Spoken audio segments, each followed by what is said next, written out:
Barbados became a republic, the youngest in the world. This is not only a political act, it is also a historical and social turning point in the collective identity of the Caribbean nation. This Tuesday, as the nation celebrates its independence anniversary, the new members of the cabinet were sworn in during a ceremony at the Heroes Square in Bridgetown.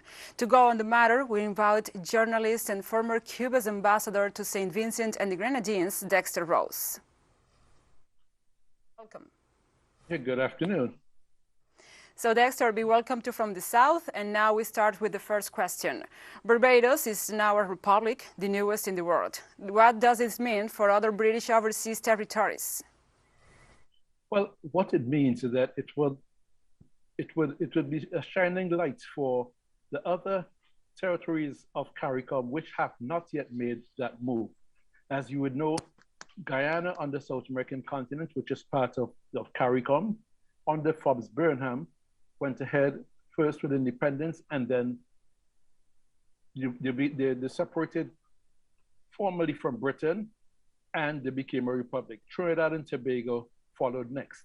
Now that left what are the smaller islands of the Caribbean and Jamaica, the largest in the north. There's still always been a lot of trepidation about the whole idea because persons have had this maybe a colonial mindset. People have the fear that if you were to separate from Britain formally, we would not be able to travel, we would not get visas, we would not be able to enter the UK when we want to. Now, Barbados, ironically, has always been considered the most conservative of the former British Caribbean territories.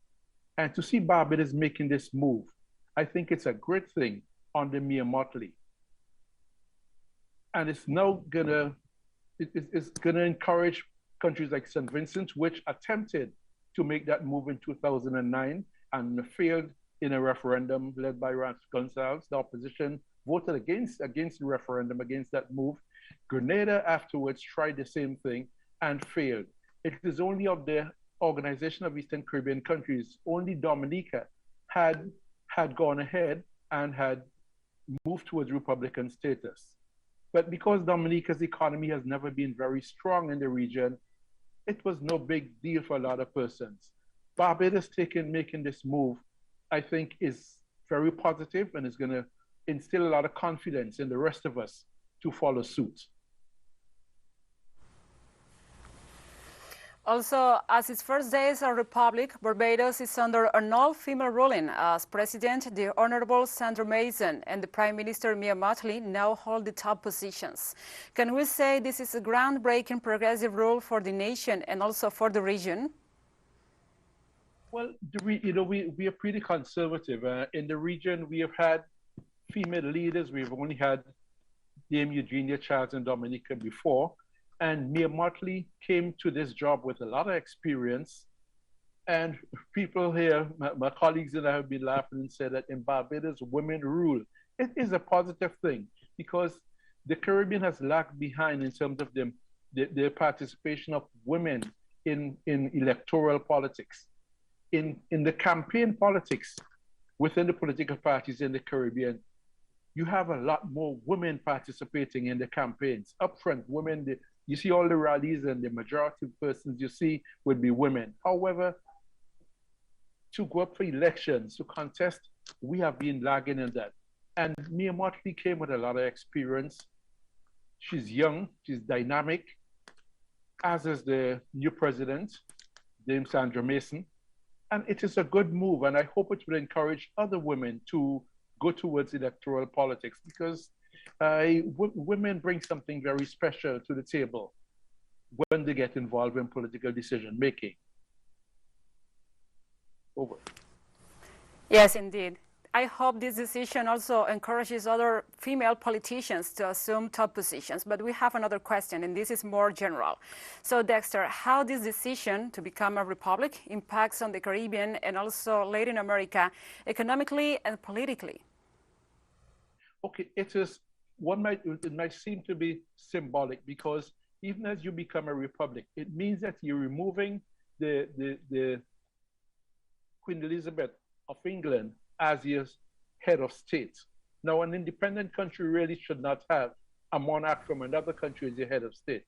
But within the British Commonwealth, most of the countries have maintained that. Australia, New Zealand, most of the rest of the countries.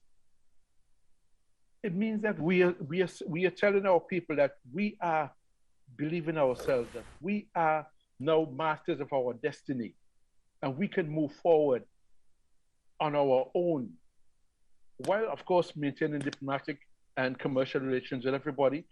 We have already been doing a fair bit of integration, with Latin America. Of course, Cuba and Venezuela have been leading it.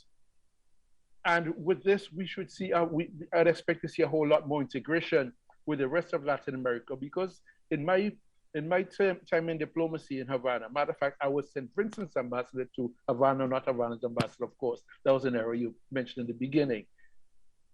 What we found is that a lot of the Latin American nations are very ignorant of what happens in the smaller nations of the Caribbean, and vice versa. We would see a continued trust within diplomacy, within engagement with our neighbors in Latin America, and it can only do well for us as we go forward in terms of commercial relations. As we continue our diplomatic relations, our commercial relations, we need to go there, depend more on ourselves to push ourselves forward. Hope I'm clear, please. So thank you, Dexter, for your time and also your opinions hearing from the South. Thanks to you.